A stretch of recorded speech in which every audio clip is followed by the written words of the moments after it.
ओम electronic PCB repair centre में आपका स्वागत है। आज हम पीसी 817 ऑप्टो कपलर आईसी के बारे में जानकारी देंगे। ये पीसी 817 कपलर जो होता है, इसमें एक डॉट होता है। मतलब डॉट में दिखा देता हूँ आपको। ये देखो, एक डॉट बना हुआ है, दिख रहा होगा आपको। ये पिन नंबर 1 होती है इसकी। पिन नंबर 1 होती है। पिन नंबर 2 हमारी जो होती है, ये होती है पिन नंबर 3, पिन नंबर 4। तो पिन नंबर 1 जो होती है हमारी एनोड होती है, पिन नंबर 2 हमारी कैथोड होती है, 3 हमारी इमीटर होती है, पिन नंबर 4 कलेक्टर होती है। तो इसी प्रकार से होती है। पिन नंबर 1 और 2 के बीच जो लगी हुई है हमारी IR LED है। ये एक तरीके से IR LED होती है। IR LED, इंफ्रारेंज LED। तो इसमें क्या होता है कि ये हमारा एक इसमें फोटो ट्रांजिस्टर होता है। इस वजह से जो पार्ट्स एक दो काम को एक साथ करती है, उसे हम इस तरीके से इस ऑप्टो कपलर को IC कह देते हैं। अब इसमें क्या होता है, बेस जो होता है इनबिल्ड होता है। जब IR LED जब इस बेस पर लाइट फेंकती है, तो ये जो है कलेक्टर टू इमीटर कंडक्ट हो जाता है। जिस हिसाब से लाइट बढ़ती है उस हिसाब से ही ये कंडक्ट करता है। ये इसी प्रकार करता है। और ये एक तरीके से आइसोलेट होता है। बीच में इसका और इसका कोई कनेक्शन नहीं होता है। और एक साइड जो होती है इसकी एनोड और कैथोड जो होती है लो साइड होती है। इमीटर और कलेक्टर जो होती है इसकी हाई साइड होती है। मैं दिखा देता हूँ आपको। ये हमारी DD फ्री डिस्क की सप्लाई है। ये हमारी लो साइड रही, ये हमारी हाई साइड रही। मैं दिखा दूं आपको।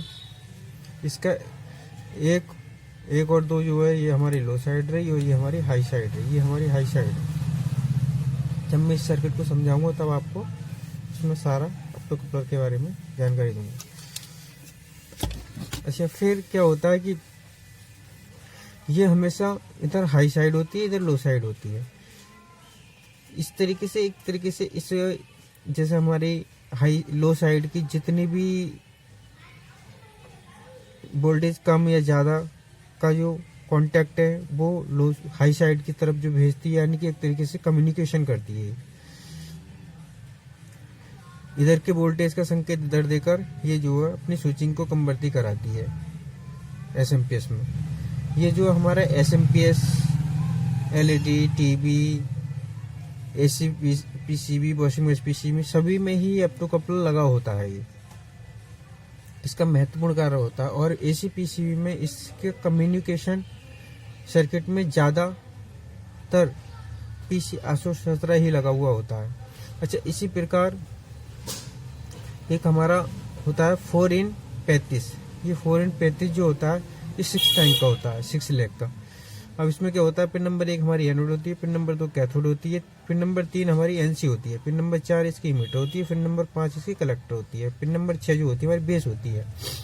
अब बेस का हम यूज कहीं कहीं पर बेस का यूज होता है, कहीं कहीं पर बेस का यूज नहीं होता है। एक तरीके से देखा जाए तो पिन नंबर 2 और 4 और 5 का ही यूज होता है, जैसे हमारे की ऑप्टो कपलर 817 का होता है। इसी प्रकार से इसका यूज होता है।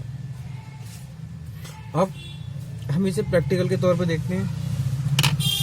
ये हमने जो है इसका एक जो कलेक्टर पर लोड लगा दिया, एक LED लगा दी है। इधर हमने बैटरी लगा दी है 4.7 K की। इधर की सप्लाई अलग होती है, इधर की सप्लाई अलग होती है। इधर के ग्राउंड और सप्लाई अलग होती है, इधर की सप्लाई और ग्राउंड अलग होती है। इस वजह से इसे आइसोलेट कहते हैं। बीच में इसे आइसोलेट कर दिया जाता है कि इधर की सप्लाई इधर नहीं जाए, इधर की सप्लाई इधर नहीं जाए। तो इसी प्रकार से हम प्रैक्टिकल ले लेते हैं। ये हमारा जो है ऑप्टो कपलर है।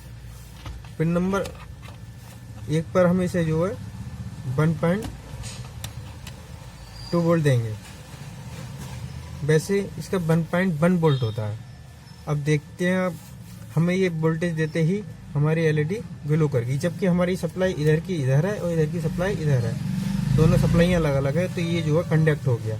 अब हम जो है इसे हटा देते हैं, तो देखो LED हमारी बंद हो गई।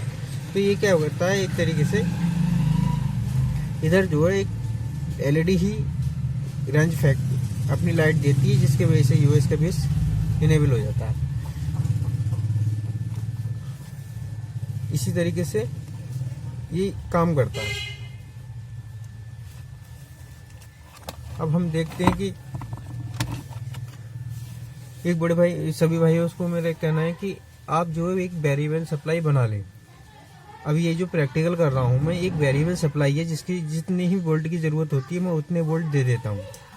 तो ये हमारी, मैं दिखाता हूँ आपको वेरिएबल सप्लाई क्या होती है। ये हमारी वेरिएबल सप्लाई है।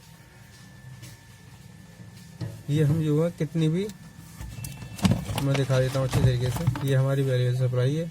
ये हमारे 30 वोल्ट तक काम करती है। हम इससे 30 वोल्ट 10 एम्पेयर तक कोई भी काम ले सकते हैं, किसी भी तरीके का कोई भी काम ले सकते हैं। हमें अदर किसी भी एडेप्टर की ज़रूरत नहीं पड़ती है, किसी भी चीज़ की ज़रूरत नहीं पड़ती है। इस प्रकार हम इससे काम ले लेते हैं।